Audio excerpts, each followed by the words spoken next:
which I've been, of course, and I think Som has also been advocating the repeal of these sections, which have had a very deleterious effect on number one, civil suits, shareholders directly going to courts, and number two, class action lawsuits. Because if you don't allow civil suits, you can't possibly have class action, which those of you who've been following the new Companies Act 2013 know has been kind of enabled further.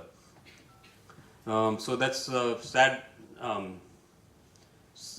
part of SEBI Act, and in fact, the Satyam case was fought in New York, and I was actually an expert witness. And we said that Indian laws do not allow recovery of damages in a civil action, and therefore New York is the right forum to fight this. And in fact, that matter was settled.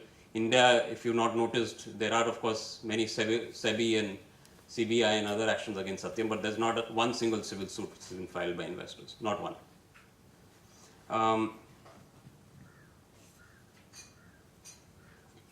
So that's kind of my overview on fraud. Insider trading, I think it's an excellent piece of regulation, just came out last week. It does not really change what insider trading is. There are some semantic differences, but I think the charging section is more or less the same as the old one. What is refreshing is the exemptions which have been given. So two promoters selling to each other, both of them have access to price sensitive information. They can trade amongst each other because they're not hurting the market. You have trading plans, which we'll see whether it's practical or not. It of course sets the standard pretty high in terms of planning ahead for 1.5 years. Your plan can't start for 6 months, and then it has to last for a minimum of 1 year. So whether it's going to be practical enough for people to use, I think time will tell. But I think it's a great, at least theoretically, it's a fantastic idea. There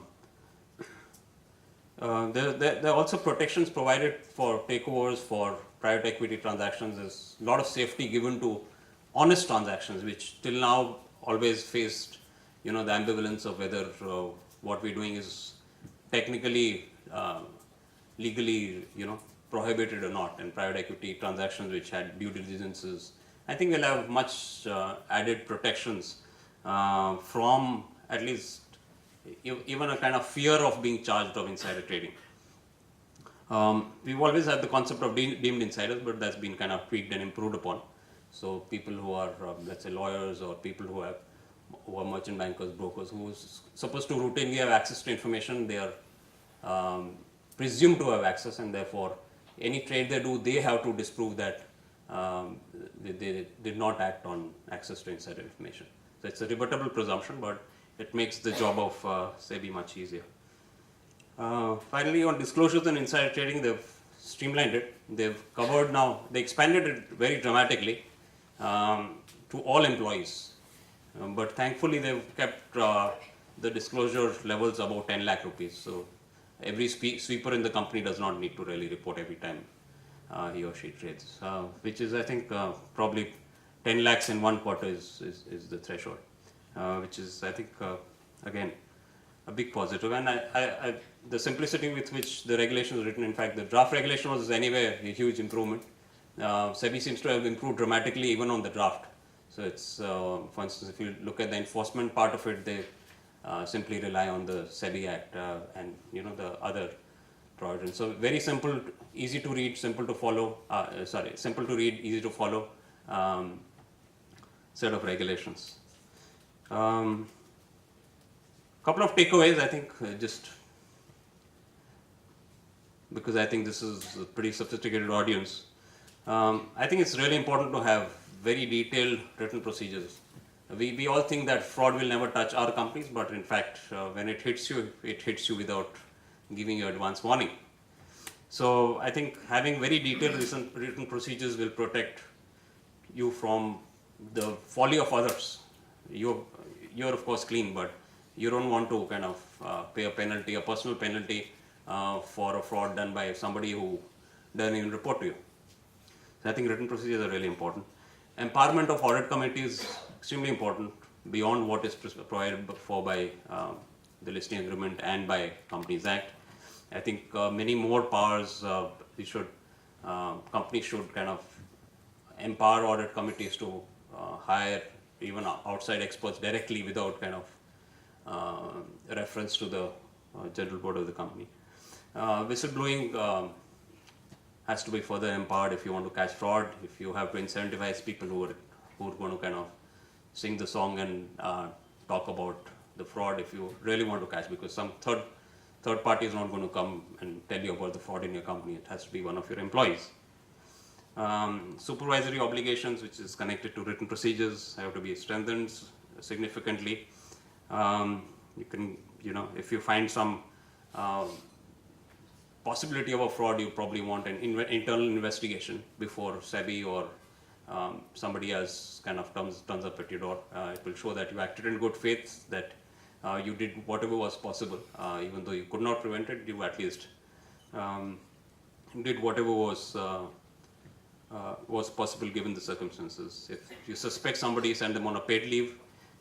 If there are material differences in numbers, I think we should have a press release. You should ask all employees to stop trading. So kind of these are some kind of thoughts about how to at least ameliorate the consequences of fraud in your context. Finally, let me end by telling you another story.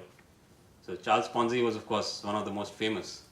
Probably the greatest scam of all times is actually a gentleman called Gregor MacGregor, a Scottish gentleman who not only sold bonds of a fictitious country, he created a country called Poye in Latin America, but he also sold the possibility of settling in Poye.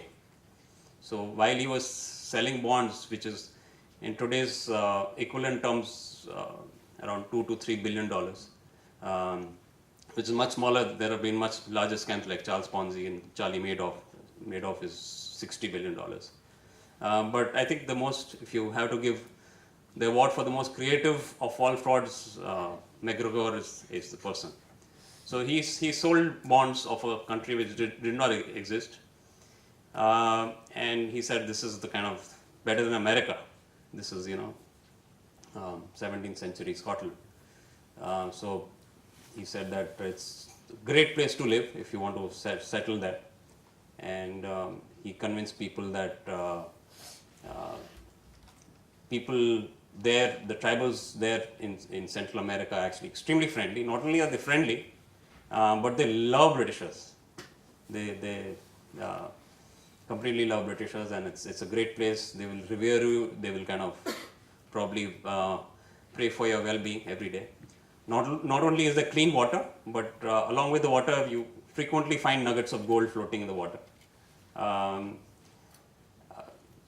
7 shiploads of people sold everything they had and left on ships to this place, which of course, as soon as they landed, they figured it was not as per the marketing material at all.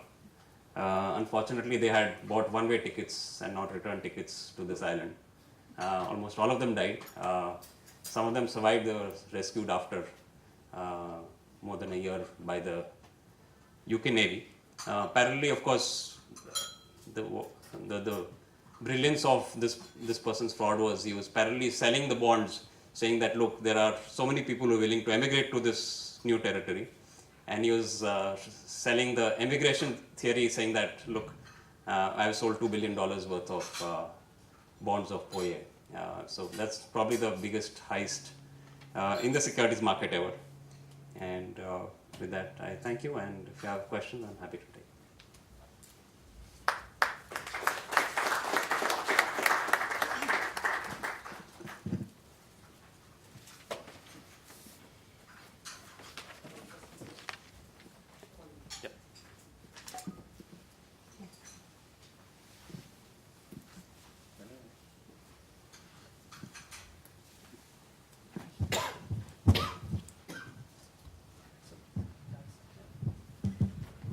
Thank you, sir. Yes. Thank you for your nice address. So this is Murugan from SEBI, AGM. So actually, so the question that cropped up in my mind is from that phrase which you used. Disclosure is antithesis to fraud. Because right now, we have wealth of information posed to the investors, lying in various documents. huge, voluminous documents. Actually, I'm just developing these questions of theoretical perspective. In fact, a person who schemes a huge fraud discloses every strategy of the fraud in such voluminous documents, which probably an investor may not be able to find. But every bit of details of the fraud is being disclosed. So, one way of argument could be that he has disclosed everything, so there is no question for the investors to be defrauded. Still, I think it could be legally fraud. What's your view, sir? No, it's actually a very important question. And unfortunately, in India, if you look at prospectuses, they carry so many risk factors, it's impossible to actually find the real risk factor. So you'll have one risk factor essentially saying Ebola can hit India, all citizens of India may die, therefore our products may not sell at all. I'm giving a very extreme example, but it's the real material risk factors are buried amongst trivia essentially. So I think that's a huge issue which the US has kind of sorted out. We in India need to kind of look at this. We need to have very plain English disclosures. We need to have really material stuff which is disclosed and not buried in fine print. But I'm not too sure that too many frauds occur which are really disclosed in a prospectus or in an annual report. Because it's not just investors, but investors get information from experts, analysts who read every single word, every single comma is kind of passed by experts who kind of say, okay, this looks like a red flag. So even though I agree with the point that it does not really create the right impact on disclosure and the quality of disclosures which are out there, I'm not sure you can really bury a whole fraud inside the kind of a disclosure document and get away with it. Thank you, sir.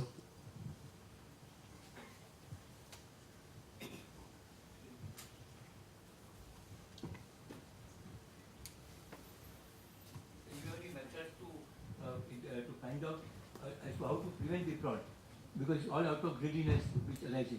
So, are there any means to prevent it or change the mind of the people?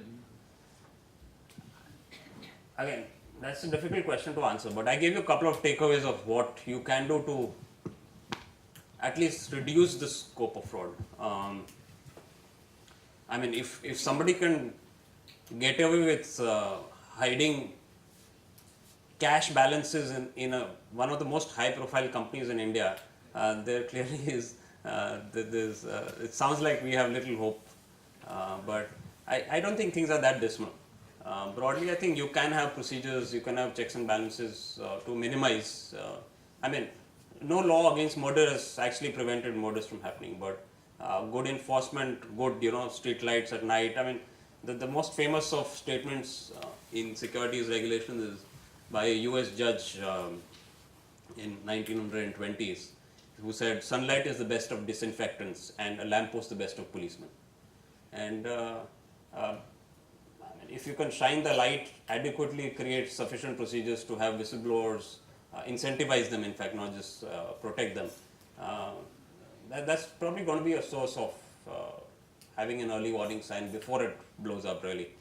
Somebody is stealing small numbers. Just last month or so, UK regulators barred a person who, from the industry, who did not pay their railway tickets.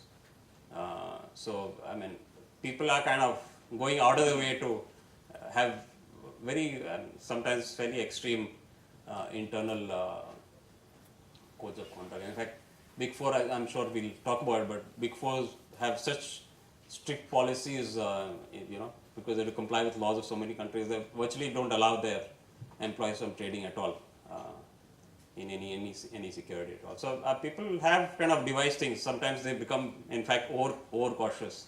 But there is merit in being over cautious rather than being under cautious.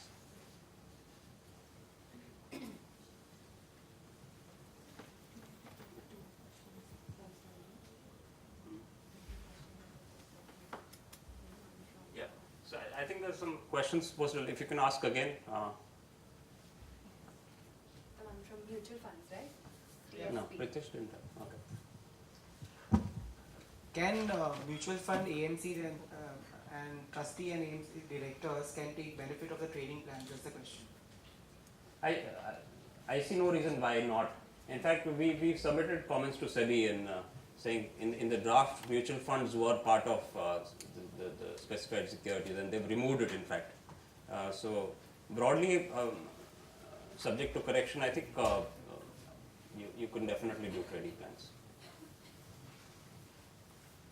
So, yeah, Som also agrees. Hi, this is Neha.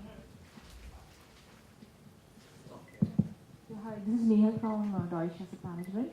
I have two questions. One is whether the trading plan is applicable to all the capital market intermediary, and second is the disclosure part.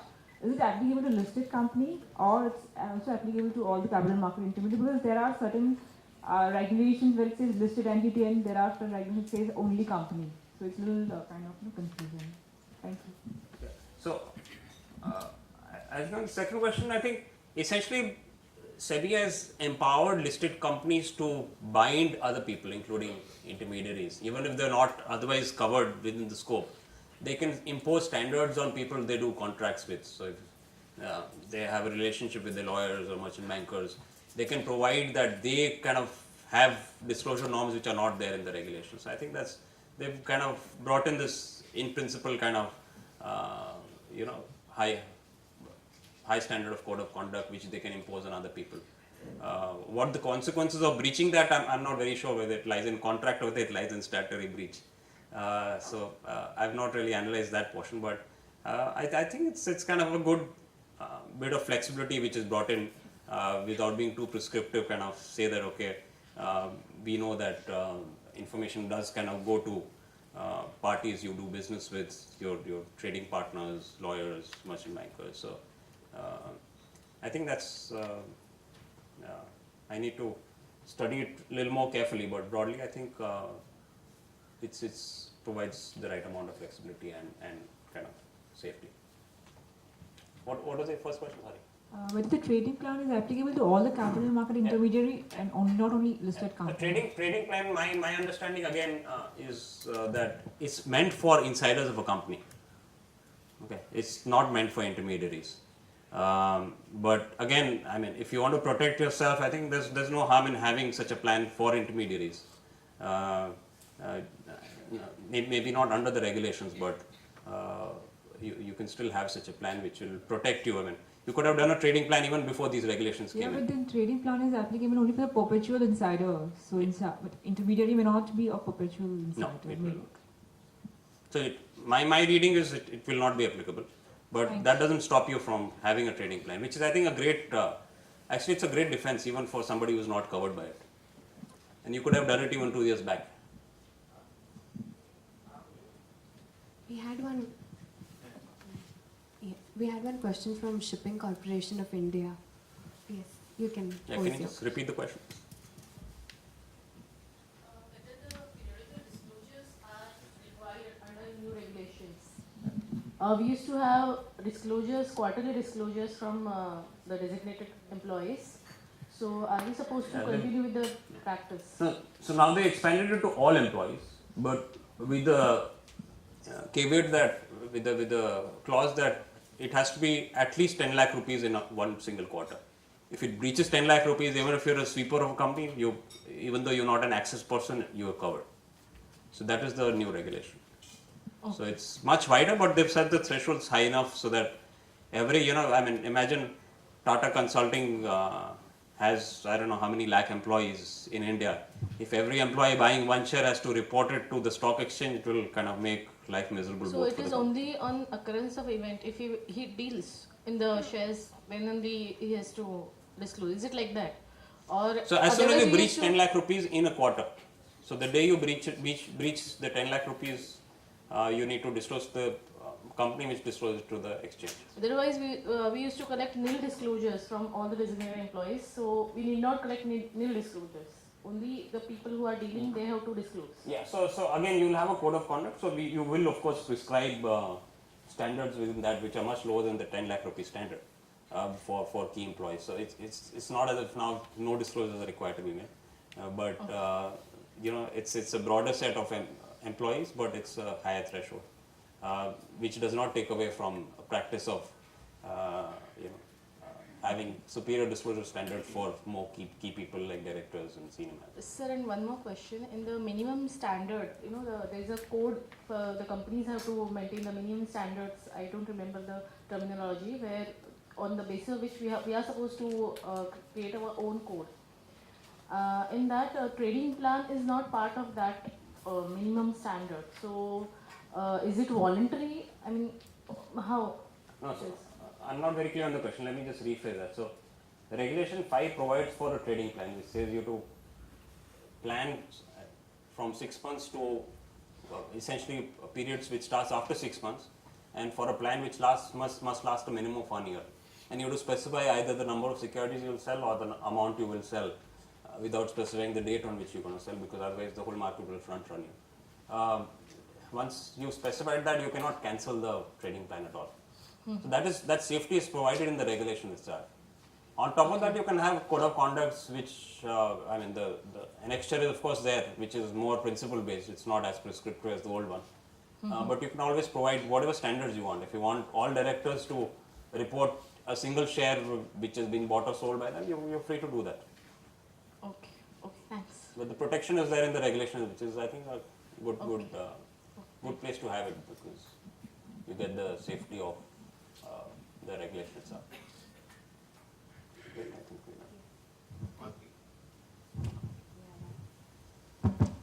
So I am Abhiraj, I am working for SEBI. Since you mentioned this fraud, my question is actually not directly related to securities market, but you said the biggest fraud that was committed was a person selling a property which never existed. So what is your opinion about Bitcoin? It's a currency which is not the currency that is given by any country, but still it's being circulated, and it's something which does not exist, which does not have the basis. So, why don't we discuss this over lunch, because this is a very long answer. That's what I said. Yeah. So I'd love to answer this, but let's do it over lunch. Thank you so much for all your questions. Thank you, Mr. Parekh. May I request Dr. Joshipura to present a token of appreciation to Mr. Parekh. Thank you. That is very good.